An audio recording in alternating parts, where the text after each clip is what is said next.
இன்னைக்கு இருக்கிற இளைஞர்கள் வந்து தன்னம்பிக்கையோடு வாழணும் அப்படிங்கிற இளைஞர்கள் வந்து முதல்ல ஒன்று தெரிஞ்சுக்கணும். இந்த பாதுகாப்பான சூழலியல் அப்படிங்கிற ஒன்று நம்மளுக்குள்ளே இருக்கிற வரைக்கும் நம்ம சிக்கல்களை எதிர்கொள்ளவே மாட்டோம். உங்களுக்கு ஏதோ பாதுகாப்பாக அப்பா சம்பாரித்து வச்சுருக்கிறாரு, பாதுகாப்பாக வேலை கிடச்சிட்டு, பாதுகாப்பான உணவு கிடைக்குது, பிஸ்ஸா பர்கர் கிடைக்குது, செல்ஃபோன் கிடைக்குது, ஏசி கிடைக்குது, எல்லாம் கிடைக்குதுன்னா நீங்கள் ரொம்ப நிம்மதியாக வாழ்ந்துட்டுருப்பீங்க. இதுக்கு பதிலுக்கு வேற ஒரு இடத்துல உங்கள் வாழுங்காலம் முழுவதும் நீங்கள் அடிமையாக இருந்துகிட்ருப்பீங்க. அந்த பக்கம் அது தெரியவே தெரியாது உங்களுக்கு. வாழுங்காலம் பூரா அடிமையாக இருப்பீங்க. இது எல்லாம் கிடச்சிக்கிட்டே இருக்கும். இந்த வீட்டில் கட்டி போட்டு நாய் வளர்க்குற கதை அது. வீட்டை விட்டு எங்கேயும் அது வலை உலகத்தை பார்த்ததே கிடையாது. அது சுதந்திரத்தை சந்திச்சிருக்காது. ஆனால் அதுக்கு எல்லாம் கிடைக்கும். எந்த வினாடி அந்த பணம் சொட்டுறது நிற்கிதோ, சொட்டு நீர் பாசனம் மாதிரி இது போய்ட்டு நுண்ணீர் பாசனம்னு சொல்லுவான். சொட்டு சொட்டாக தண்ணி விடுற வரைக்கும் கொலை கொலையாக காய்ச்சி கொட்டும். உங்களுக்கு எல்லா சுகங்களும் கிடச்சிட்டு இருக்கும் அந்த பணம் சொட்டிக்கிட்டு இருக்கிற வரைக்கும். என்னைக்கு அந்த பணம் சொட்டு நிற்கிதோ, பணம் மாதம் உங்களுக்கு கொட்டுறது நிற்கிதோ சம்பளங்கிற பேரில், அந்த வினாடியே உங்கள் வாழ்க்கை அழிய ஆரம்பிச்சிடும்னு உங்களுக்கு பயம் வந்துடும். தன்னை நம்பி வாழ முடியுங்கிற அறிவே இருக்காது. இதை வந்து கம்ஃபோர்ட் ஜோன் அப்படின்னு சொல்கிறோம். பாதுகாக்கப்பட்ட சூழலியல்.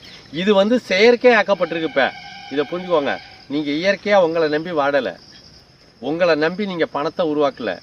உங்களை நம்பி மருத்துவம் இல்லை. நீங்கள் மருத்துவத்தை வேற எங்கேயோ வாங்குறீங்க. உங்களை நம்பி உணவோ மருத்துவமோ இல்லை. நீங்கள் உங்களுக்கே உருவாக்காத தெரியாத வரையில் உங்களுக்கே உங்களுக்கான உணவையும் மருத்துவத்தையும் உருவாக்கி கொள்ளாத வரையில், கல்வியை 3ஆம் இடத்துல வச்சுக்கலாம். கல்வி இல்லாட்டினா கூட வாழ்ந்துடலாம். நோய் வரக்கூடாது, பாதுகாப்பான உணவு கிடைக்கணும். இந்த ரெண்டும் இருந்தால் நீங்கள் மனுஷனாயிடலாம். உலகத்தில் உள்ள எல்லா உயிரினங்களுக்கும் இந்த ரெண்டும் கிடைக்குது. பாதுகாப்பான உணவு கிடைக்குது, மருந்து அது உங்களுக்கு தேவைப்படலை. அப்போ அது வாழ்ந்துட்டுருக்கு.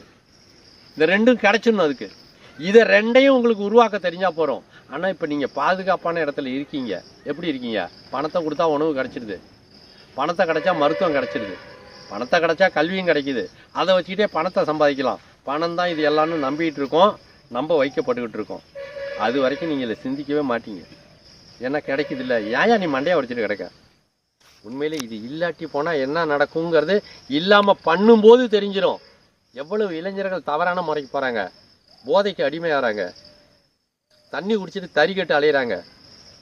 ஏன்? பாதுகாப்பான வாழ்க்கை இல்லை. படித்த இளைஞர்களுக்கு இல்லை. வேலை வாய்ப்பின்மை. வேலைக்கு போனாலும் நிரந்தரமான வேலை வாய்ப்பின்மை. இப்படி பணத்தை கொடுத்தா வாழ்க்கைன்னு சொல்லி கொடுத்து பணமே இல்லாமல் உங்களை அடிச்சிடுறது.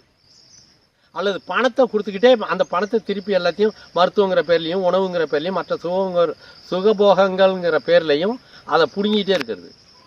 இது பாதுகாப்பான வாழ்வியலா? அப்போனா பணம் இல்லாமலே வாழணுங்கிறியா? இதெல்லாம் வச்சுக்க கூடாதா? அதுக்கு அது நோக்கம் இல்லை. சொல்ல வர்ற கருத்தை சரியாக முழுமையாக உள்வாங்குங்க. நீங்கள் விரும்பினா அதையெல்லாம் வாங்கலாம், விரும்பலைன்னா அது இல்லாமலும் வாழலாம். இதுக்காக அடிமையாக இருந்து உழைக்கக்கூடாது. இது இல்லாட்டினாலும் உங்களுக்கு உங்கள் உணவு உற்பத்தி பண்ண தெரியணும். அந்த உணவால் நோய் வரக்கூடாது. உலகத்தில் இருக்கிற எந்த பறவைகளோ மிருகங்களோ தாவரங்களோ உணவால் பாதிக்கப்படவே இல்லைங்க. உயிரினங்கள். மனிதன் மட்டும் உணவால் பாதிக்கப்படுறான். மனிதனுக்கு தன்னுடைய உணவை தானே உருவாக்க தெரியல. உணவை உருவாக்கணும் நோக்கமே நீரை உருவாக்குவதற்காக வேளாண்மை தொடங்கப்பட்டது. உலகத்தில் இருக்கிற உயிரினங்கள் பாதுகாப்பாக வாழணும், மழையை உருவாக்கணுங்கிறதுக்காக. அந்த மழையினால உலகத்தில் உள்ள உயிரினங்கள் எல்லாம் பாதுகாப்பாக வாழுது இயற்கைங்கிற பேரில். நம்ம நீரை உருவாக்குறதுக்கு பதிலாக பணத்தை உருவாக்குறதுக்கு கற்றுக்கிட்டோம் வேளாண்மையில். வேளாண்மைக்காக நீருன்னு நம்ம இலக்கணத்தை மாற்றி எழுதணும். வேளாண்மைங்கிறது உணவுக்காகன்னு எழுதணும். அப்புறம் பணத்துக்காக தான் விவசாயம் செய்கிறோன்னு மாற்றிட்டு வந்துட்டோம். பணத்துக்காக எதை வேணாலும் போட்டு விளைய வைக்கலாங்கிற இடத்துக்கு போயிட்டோம். எதை வேணாலும் போட்டு விளைய வைக்கும்போது நோய் வருதுங்கிறது ரொம்ப லேட்டாக கண்டுபிடிச்சோம். இப்போ என்ன செய்யுதுன்னு தெரியல. இயற்கை வேளாண்மை சொல்கிறோம்.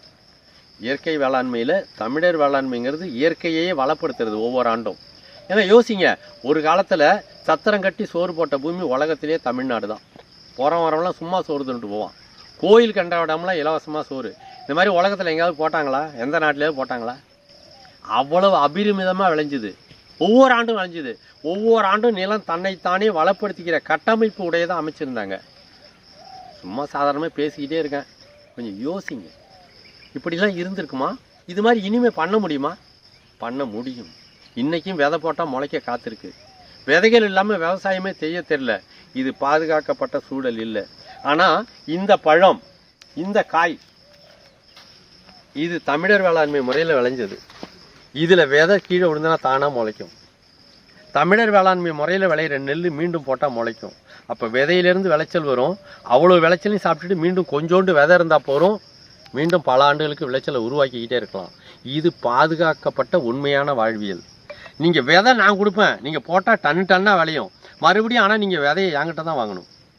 நான் பாதுகாப்பாக உரம் போட்டேன், உரம் போட்டாலே விளைஞ்சிரும். ஆனால் நான் உரத்துக்கு நீங்கள் என்கிட்ட தான் பணம் கொடுக்கணும், நீங்கள் விளையிறதுலேருந்து தான் கொடுக்கணும்.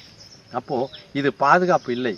இது இல்லாமலே மிக அதிகமாக விளைய வைக்கிற தொழில்நுட்பத்தை நான் உங்களுக்கு கற்றுக் கொடுத்துருந்தேன்னா நீங்கள் எனக்கு அடிமையாக இருக்க வேண்டாம், உங்களுக்கு தானாகவே விளைஞ்சு கொட்டிடும்.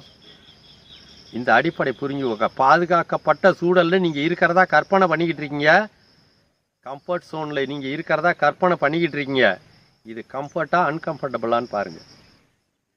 இல்லை, அது பாதுகாப்பு இல்லை. நீங்களே உங்களுக்கான பாதுகாப்பை உருவாக்க தெரியலன்னா அது பாதுகாப்பு இல்லை.